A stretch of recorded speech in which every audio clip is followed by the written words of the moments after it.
ओहद के मार्के को हुए 4 बरस हो चुके थे। खालिद बिन वलीद को आज 4 बरस के बाद वो वक्त कल की तरह याद था। वो अभी मुसलमान नहीं थे। उन्हें यकीन था कि मुसलमानों को अहले कुरैश कुचल कर रख देंगे, लेकिन मुसलमान जिस तरह जाने कुर्बान कर रहे थे उसने खालिद बिन वलीद को परेशान कर दिया था। यूं लगता था जैसे मुसलमान रियादों से कुरैश के घोड़े भी खौफजदा थे। खालिद ने अपने घोड़े को एड़ लगाई और उस खूरेज मार्के में अबू सुफियान को तलाश करता उस तक पहुंचा। खालिद ने अबू सुफियान से कहा, क्या हम मुसलमानों को फैसला कुन शिकस्त देने के काबिल नहीं रहे? क्या कुरैश की माओं के दूध नाकिस थे कि ये इन मुट्ठी भर मुसलमानों से खौफजदा हुए जा रहे हैं? अबू सुफियान ने कहा, देखो खालिद, जब तक मोहम्मद उनके साथ है और वो जिंदा सलामत है, ये खून का आखिरी कतरा बह जाने तक शिकस्त नहीं खाएंगे। खालिद बिन वलीद ने कहा, तो ये फर्ज मुझे क्यों नहीं सौंप देते? अबू सुफियान ने कहा, नहीं, तुम अपने सवारों के पास जाओ, तुम्हारी कयादत के बगैर वो बिखर जाएंगे। मोहम्मद और उसके साथियों पर हमला करने के लिए मैं प्यादे भेज रहा हूँ। आज मदीना की तरफ जाते हुए खालिद को अफसोस हो रहा था कि अबू सुफियान ने उसके एक अज़्म को कुचल डाला था।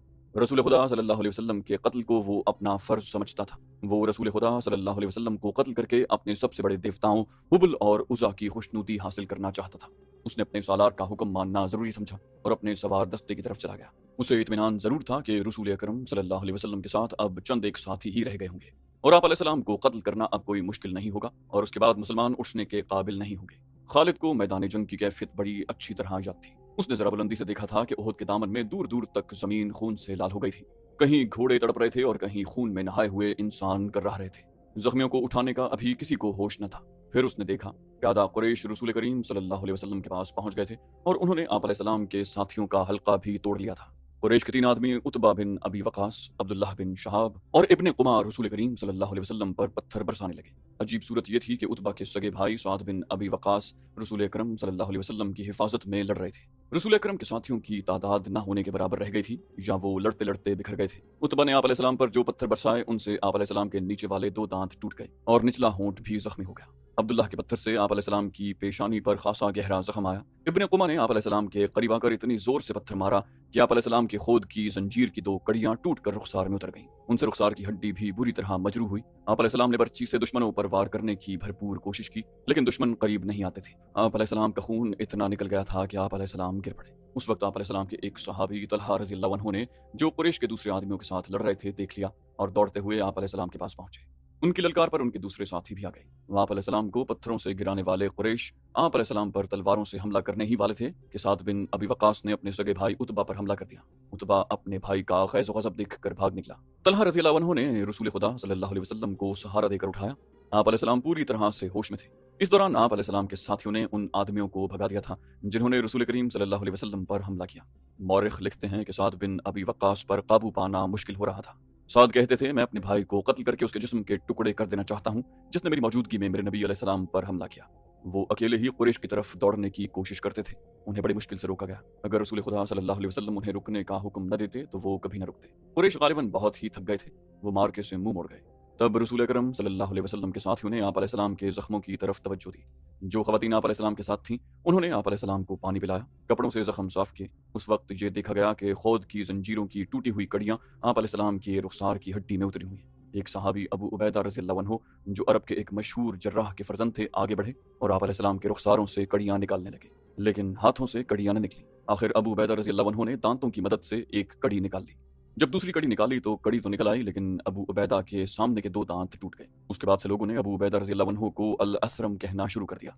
इसका मतलब है वो आदमी जिसके सामने वाले दांत ना हो। फिर वो इसी नाम से मशहूर हो गए।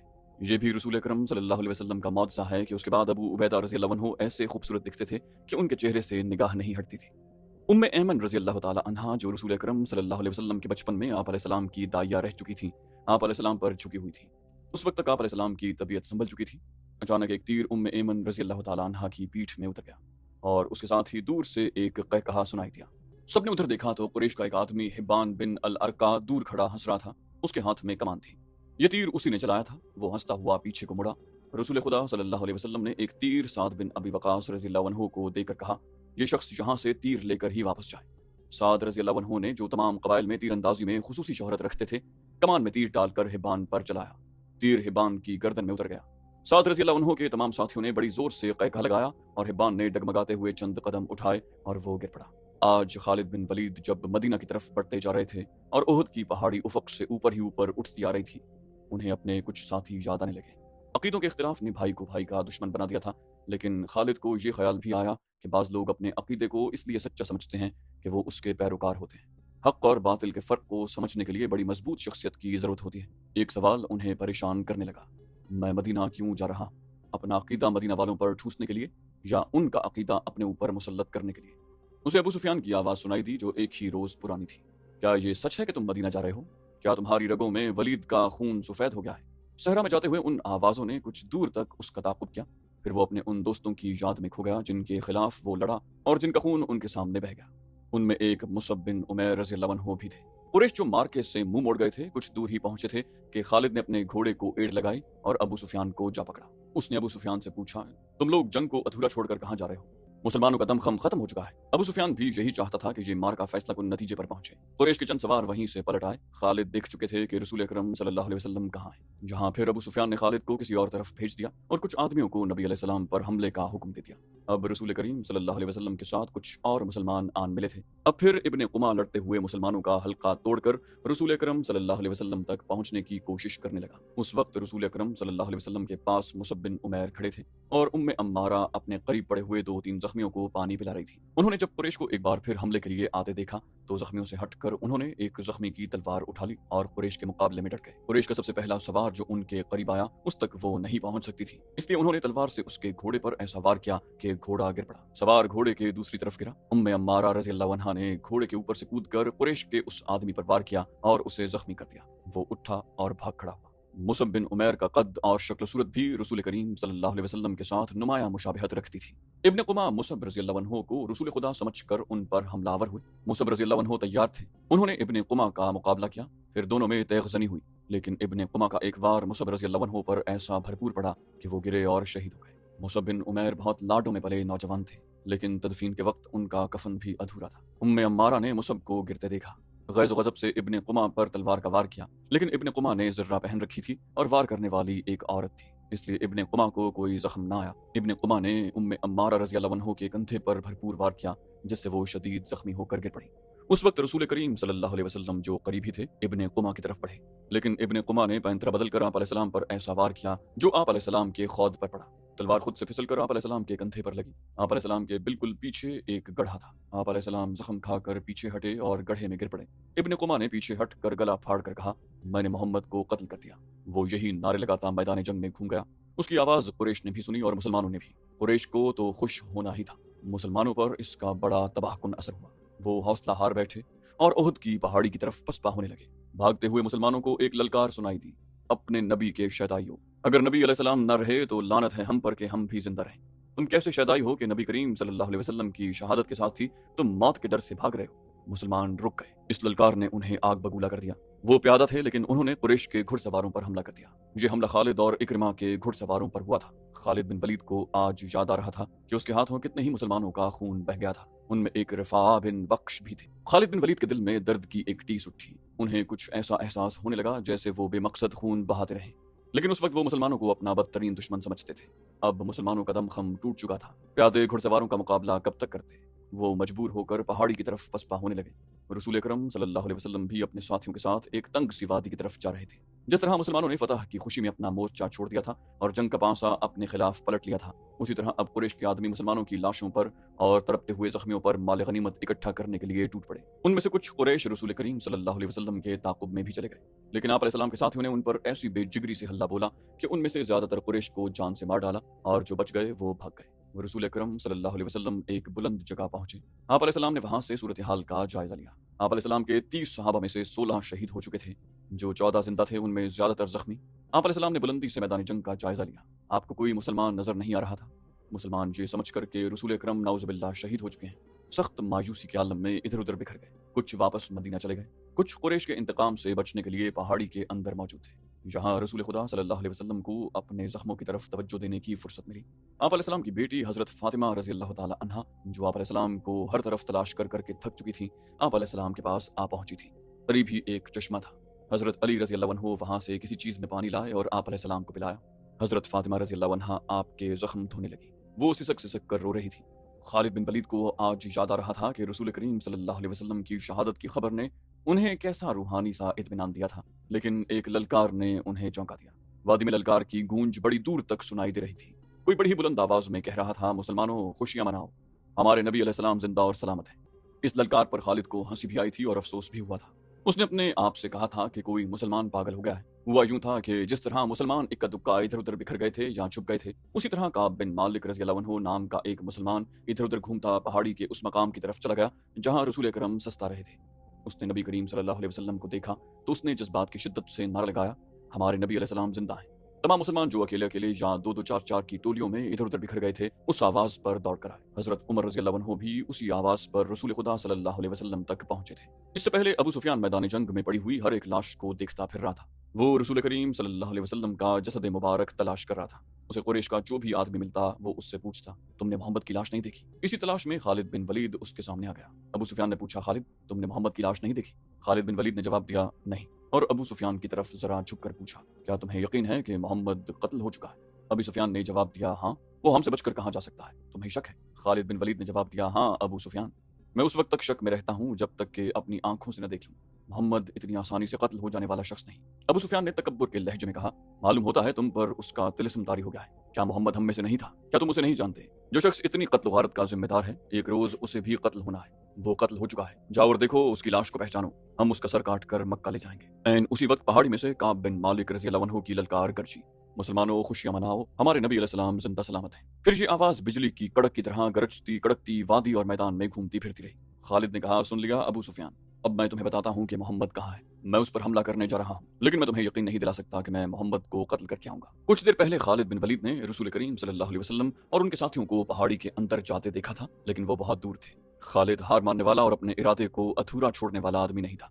उसने अपने चंद एक सवारों को साथ लिया और पहाड़ी के उस मकाम की तरफ बढ़ने लगा जिधर उसने रसूल करीम सल्लल्लाहु अलैहि वसल्लम को जाते देखा था। मशहूर मौरिख इब्न हिशाम की तहरीर से पता चलता है कि रसूल करीम सल्लल्लाहु अलैहि वसल्लम ने जब खालिद को अपने सवारों के साथ उस घाटी पर चढ़ते देखा जहां आप अलैहिस्सलाम थे, तो आप अलैहिस्सलाम के मुंह से बेसाख्ता दुआ निकली, खुदा जुल जलाल इन्हें इस वक्त वहीं कहीं रोक ले। खालिद अपने सवारों के साथ घाटी चढ़ता जा रहा था। वो एक दर्रा सा था जो तंग होता चला जा रहा था। घोड़ों को एक कतार में होना पड़ा। रसूल करीम सल्लल्लाहु अलैहि वसल्लम जख्मों से चूर थे।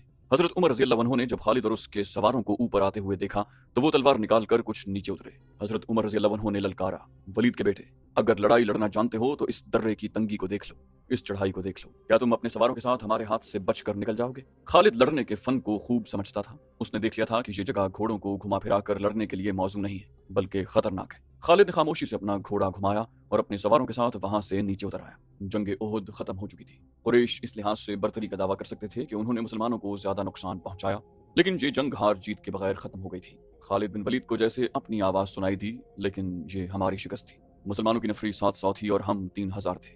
हमारे पास 200 घोड़े थे।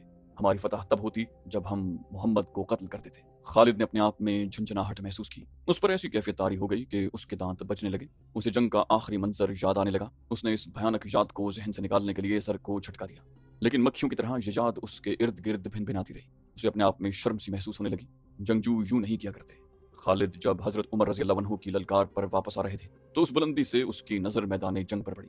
वहां लाशें बिखरी हुई थी, शायद उनमें बेहोश जख्मी भी होंगे। लाशों और जख्मियों को उठाने के लिए न अभी मुसलमान आगे बढ़े थे न कुरैश। खालिद को अबू सुफियान की बीवी हिंद नजर आई। वो हाथ में खंजर लिए हुए दौड़े चली आ रही थी। उसके इशारे पर कुरैश की वो औरतें जो कुरैश के लश्कर के साथ आई थी उसके पीछे पीछे दौड़ी आई। हिंद हर एक लाश को देखती थी। वो ऊंचे कद की और फरबही माइल जिस्म की पहलवान किस्म की औरत थी। वो हर एक लाश को देखती थी। कोई लाश औंधे मुंह पड़ी हुई नजर आती तो वो पांव की ठोकर से उस लाश को सीधा करके देखती।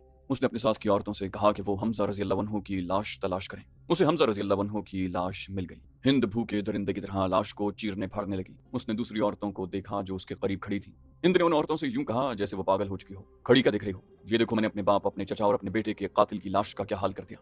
जाओ मुसलमानों की हर एक लाश का यही हाल कर दो और सबके कान और नाक काट कर ले आओ। अब वो औरतें मुसलमानों की लाशों को चीरने फाड़ने के लिए वहां से हट गईं तो हिंद ने खंजर से हमजा रज़ियल्लाहु अन्हु का पेट चाक करके उसके अंदर हाथ डाला। उसका हाथ बाहर आया तो उसमें हमजा रज़ियल्लाहु अन्हु का कलेजा था। हिंद ने वो खंजर से काट लिया। उसने उसी पर इक्तिफा न किया।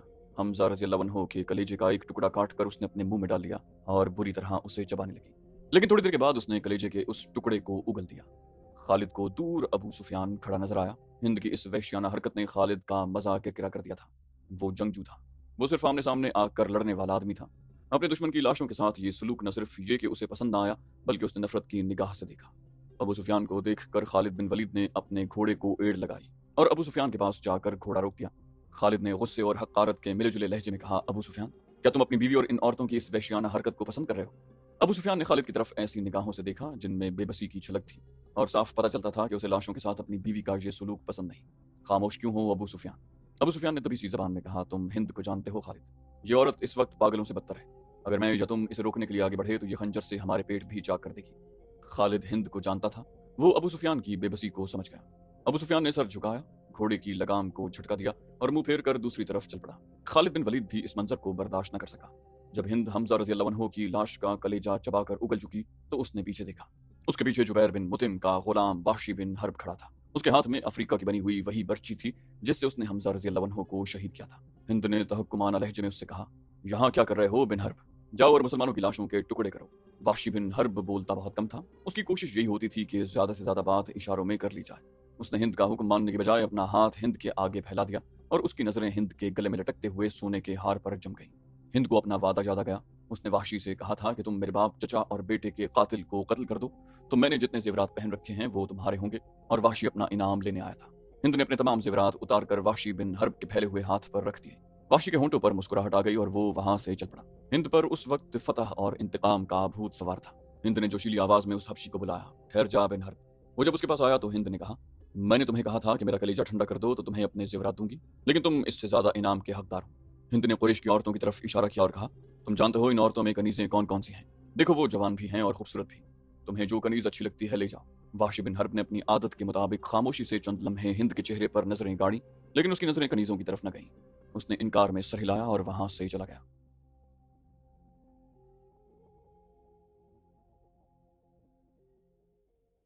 تو دوستو، یہ تھی ہماری آج کی ایپیسوڈ۔ امید کرتے ہیں آپ کو ہماری ایپیسوڈ پسند آئی ہوگی۔ جانے سے